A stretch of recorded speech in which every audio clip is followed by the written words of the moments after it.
കൺകണ്ടു പോകാൻ കണ്ണും മിന്നിച്ചു പോകാൻ മിന്നിച്ചൂട്ടും തരണമെന്ന് പറയുകയും ചെയ്തു. അതിൻ്റെ ഫലമായി ശ്രീ മഹാദേവൻ 7 ഖണ്ഡം പാതാളത്തിലെ ദീപസക്കോലെടുത്ത് തെറുത്തിനെ കത്തിച്ചു കൊടുക്കുകയും ചെയ്തു. ഈ ചൂട്ട് കെട്ടുപോയാലെന്ന് പിതാവിനോട് ചോദിച്ചപ്പോൾ ഈ ചൂട്ട് കെട്ടുപോയാൽ പച്ചോടതല്ലി ചൂട്ട് കെട്ടിക്കൊള്ളുക എന്ന് പറഞ്ഞ് യാത്രയാക്കി. അതനുസരിച്ച് ഓടയെന്നും വനത്തിലൂടെ പോകുന്ന നേരം ചൂട്ട് കെട്ടുപോവുകയും പച്ചോടതല്ലി ചൂട്ട് കെട്ടുകയും ചെയ്തു.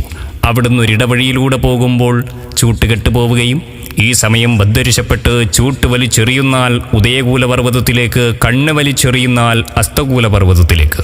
കണ്ണും ചൂട്ടും രണ്ടും പോയി വീഴുന്നല്ലോ ആദിപറമ്പൻ കണ്ണൻ്റെയും കുഞ്ഞാലിയുടെയും നടുമുറ്റത്ത്. ഈ സമയം ആദിപറമ്പൻ കണ്ണന് അശരീരി ഉണ്ടാവുകയും കണ്ണും ചൂട്ടുമെടുത്ത് കന്നിരാശിയിൽ അടിച്ചു തെളിച്ച് ശുദ്ധി വരുത്തി ആരാധിക്കാൻ ആവശ്യപ്പെടുകയും ചെയ്തു. അന്നു മുതൽക്കാണ് എട്ടില്ലത്തിൻ്റെയും കഷ്ടപ്പെടുന്നവൻ്റെയും ആദിമൂല പരദേവതയായിട്ട്